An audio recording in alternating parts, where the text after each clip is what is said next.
Hi, everybody. It's Q&A Wednesday. Hey, I'm actually sitting in my house this time, surprisingly, but I'm hanging out. Just wanted to answer some questions today and prepare you for the rest of the holiday season. This week, we're kind of addressing myths of the fitness industry, things that everybody thinks that they should do.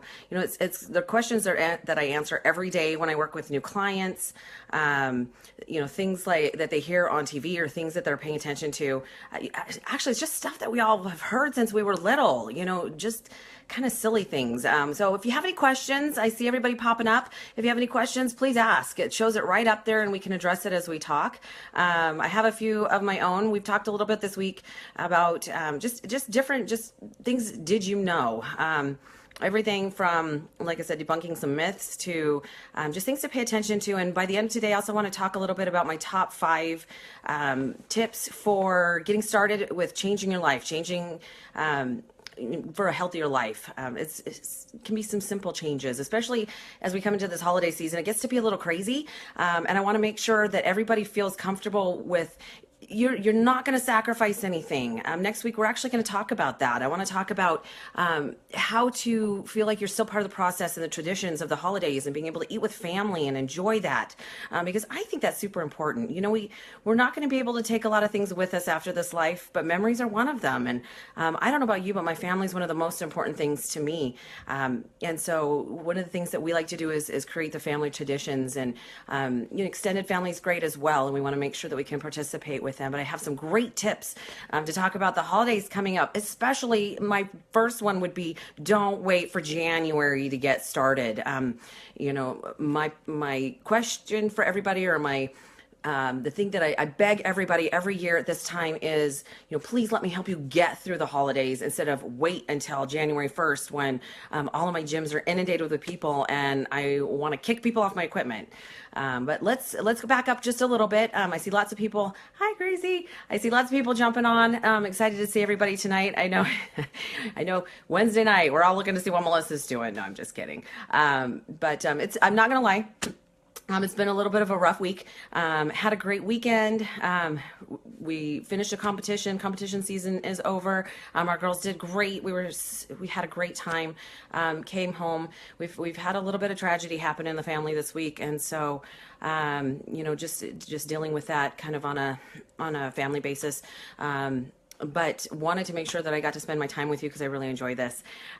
Anyway, so some of the things I want to talk about just really quick. It's been kind of a did you know week, and I know I've addressed things like a calorie isn't just a calorie. Talked a little bit about that yesterday, and how a calorie is important, and energy in and energy out is important, but the quality of the calories matter as well. So couple just off the top of my head, here's what I want to tell you. With all the crazy stuff about politics, and wow, I don't know about you, but that alone has worn me out. Just hearing everything, so much negativity, so much frustration. My mother used to say, it's so difficult because you're having to pick the lesser of two evils. And I know that there was a third option. I'm not quite sure how that ended up following through. I haven't listened to as much of the information just because I can't handle it anymore. But what I think is really important is doing your homework. And so what I'm going to talk about briefly is just some things that you may have heard, the things that we all kind of have heard growing up. Things like, hey, if you want to lose weight, eat 1,200 calories. Yeah. When I was 210 pounds, 1,200 calories just made me starving and want to eat a cookie. So I don't know everything. I already know I don't know everything. I'm okay with that. I tell people I don't know everything. I think it's super important that you do your homework. Do some research. I research all the time. My clients are so different. Everybody's different. Everybody has different backgrounds, different metabolisms, different body compositions. I can't just jump in with a cookie cutter workout plan or nutrition counseling and just think it's going to work. I really do a lot of research on my people. If they have some health issues, I have to pay attention to that as well. Okay, so Melissa's asking, what are some healthy weight loss foods to eat? So we'll talk about that. So, make sure that no matter what it is that you think you've heard, do your research. At 210 pounds, like I said, if I would have eaten 1,200 calories, my body actually would have figured out I was starving and it wouldn't have dropped any weight. It was when I actually ate enough to support what I was trying to accomplish, but still have a small deficit in calories and energy, that I actually began to lose weight. So, things like that are super important. Any of you that are about as old as I am, remember in the early 90s when fat-free foods was the big deal? Yeah, that's a bunch of bunk as well. Fat does not make you fat. It doesn't. An overabundance of anything is going to make you fat. So, paying attention to some of the fads and, carbs make you fat. Guys, seriously. Again, an overabundance of anything can make you fat. So it's making sure that you're eating the right things. And how about just eating clean? We'll talk a little bit about that in a minute as well. My favorite is, the eating after 7 p.m. Hey, I don't eat anything after 7 p.m. Eating after 7 p.m. is not necessarily the problem. It's what you're eating that's the problem. So if you're eating crap after 7 p.m., yeah, that's going to become a problem. So my whole point with this is really, the food industry makes all these claims. There's so many gimmicks out there. There's so many little loopholes and things that if you don't pay attention to, everything sounds healthy and it's really not. Did the math with one of my clients the other day. Bless her heart, she's amazing. She's very smart. And one of the things that I like to use when I'm cooking is I can't believe it's not butter spray. It says right on there it has no calories, but if you actually do some more research, you'll come to find out that entire bottle of I can't believe it's not butter has 900 calories in it. So the rule is, I believe if it's under 1 calorie, they don't actually have to post that it has any calories. Well, what's a serving size? Like a quarter of a teaspoon or some ridiculously small amount. So if you're spraying 25 sprays, you're getting some calories in there and we don't count them. So we actually have to really pay attention to things like that. Again, do our research, know that the products really are what they say that they are. When you're picking something up that sounds good, flip the puppy over, look at the nutrition label. They are there for a reason. And I'm going to tell you, they're not always very wholly accurate. You still have to kind of pay attention with that thought in mind. But bless her heart, I had a gal the other day ask me about a specific protein cookie and whether or not that was a great option. And so I had her send me a picture of the back of the label, like I make everybody do, so I can look at it. And she said, I'm really confused right now. It says that it's, the labeling says that it's 6 grams of protein, I believe, or something like that. But the front says 18 per cookie. And I said, yes, honey, read the back side. How much is the serving size? Okay, so we did the math. Serving size was half a cookie. Okay, we're looking at the sugar. It's 14 grams of sugar per serving. So if you're eating the full cookie, you're not getting 14 grams of sugar, you're getting 28. And she, said, hey, gosh, sometimes I even eat 2 of those. And so it's very frustrating to know that, they put it in a way that sounds good. Oh, it's only got 14 grams of sugar until you realize you've eaten the whole cookie or even 2, and you've quadrupled what you thought that you got in that cookie. So just because it says protein, just because it says healthy, they're gimmicks, honey. They're gimmicks. You have to pay attention and know what you're eating and what you're doing. So things like that are super important. So great foods for weight loss. Now, you know how I feel about weight loss. Okay. I don't like the scale. The scale is a tool. I actually have to ask my clients quite frequently, and I have my guys freak out just as much as my girls. I think we're all addicted to the scale, but the scale just does not mean enough. It's just a tool to see how you're doing. It just, here's what you weigh as opposed to a sack of potatoes. Really, that's all that it is. The scale just doesn't tell you how much of that's hydration, how much of it's fat, how much of it's muscle. So, the scale, if you're just trying to lose weight, yeah, I could lose weight real fast, but it would probably be muscle.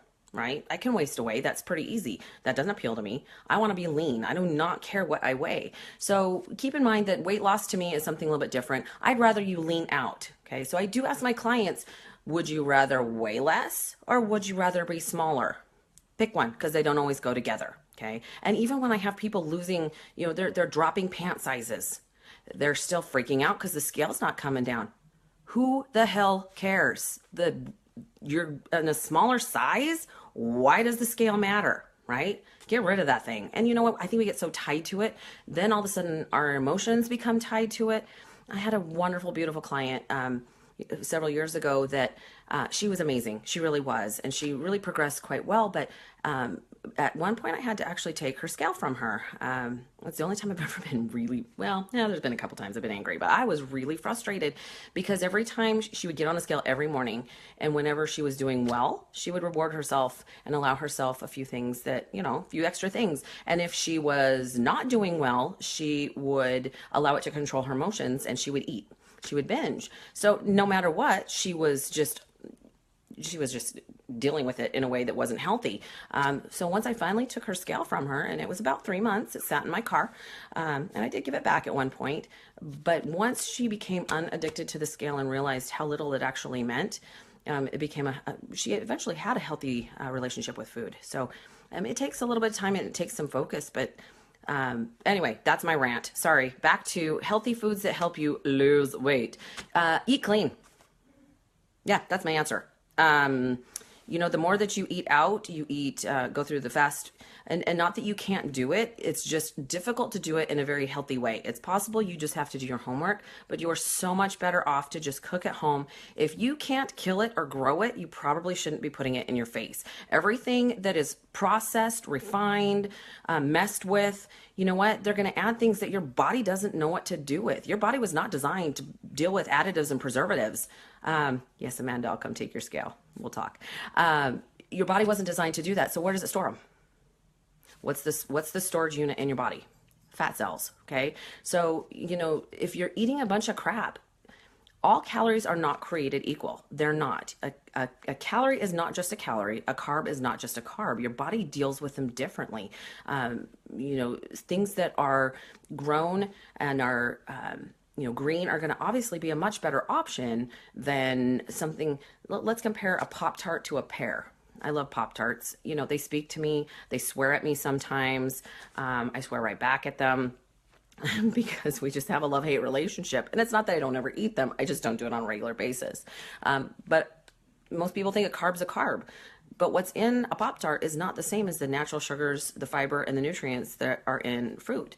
So yes, they both can actually spike your insulin, but they're just not the same. So knowing what you can have and what it's going to do with your body. Now, that being said, even healthy, clean foods, and if by eating too much of them, you can still go against what you're trying to accomplish, which is to become a leaner, healthier person. So, it's all about balance. I know that that's not easy to achieve, but I'm going to tell you right now that the best way to figure that out is to track your food. And we're going to talk about that in a second. My top 10 ways to just get a healthy start, especially as we're coming into the holidays. So you're better off to get started now and to pay attention, to use some balance, to use some, just making good choices and trying to have some progress. Even, I know this time of year, my best option really is to not try to lose weight or lean out during the holidays, because I like to spend time with my family, and I turn into Betty Crocker. I like to bake a lot. I just give most of it away.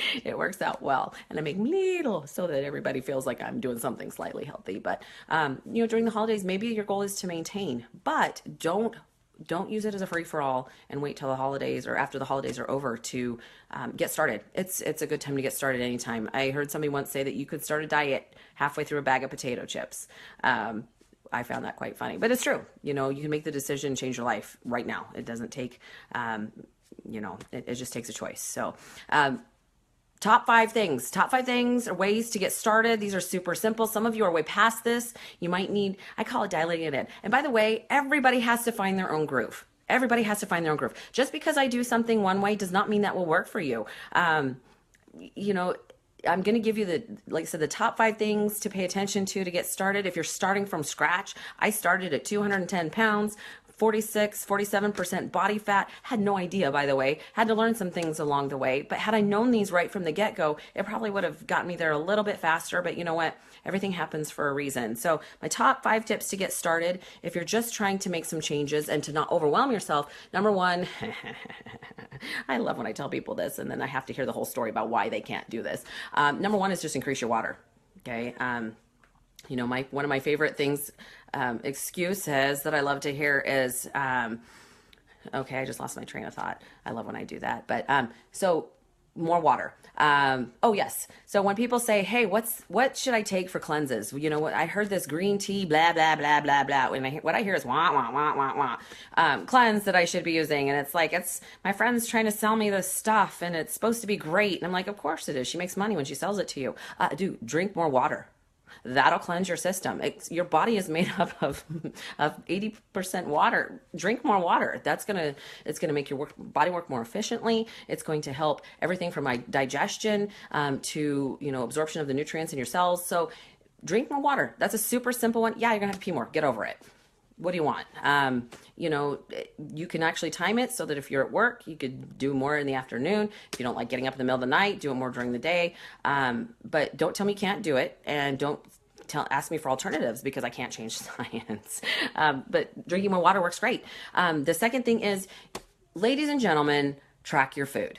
Doesn't matter if you're getting started, doesn't matter if you fall off the wagon. If you don't know where you are and you're not accountable for what you're doing, how can you change it? You can't. So track your food. Use MyFitnessPal. I don't even care how you do it. I struggle with the ones that only count like with points and things like that. I don't feel like you learn enough from that. Not only that, but it's not giving you nutrition totals. So how can you tell if you're eating too much sugar if you're just counting by points? So even people who have done it that way, I actually require or ask them to track that with a little better option, just because it's not just for me. It's so that you can learn something. Mostly people learn that there's sugar in flipping everything. Yeah, there just is. So tracking your food is very, very important. So, hey, I love that everybody's telling me that they do lots and lots of water. So I'm super, yay, everybody. I need some pom-poms.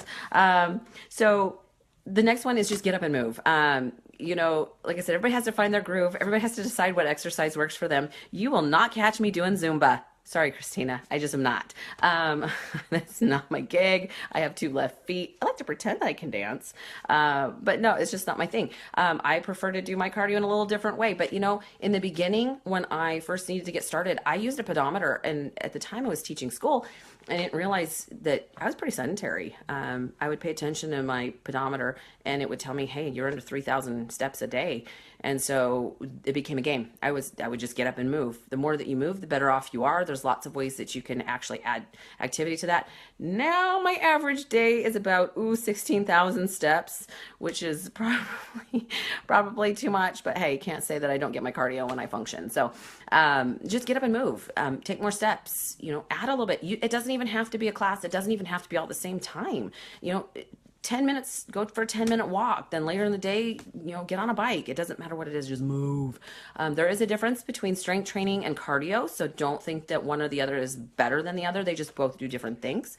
And I think they're both necessary, but you can find ways that it works for you. So that's top 3. Number 4 is get enough sleep. Yeah, tongue in cheek. I'm going to tell you, this is pot calling the kettle black, whatever it is. I already know I don't get enough sleep. We all have to work on something, and that would be something that I really struggle with. So,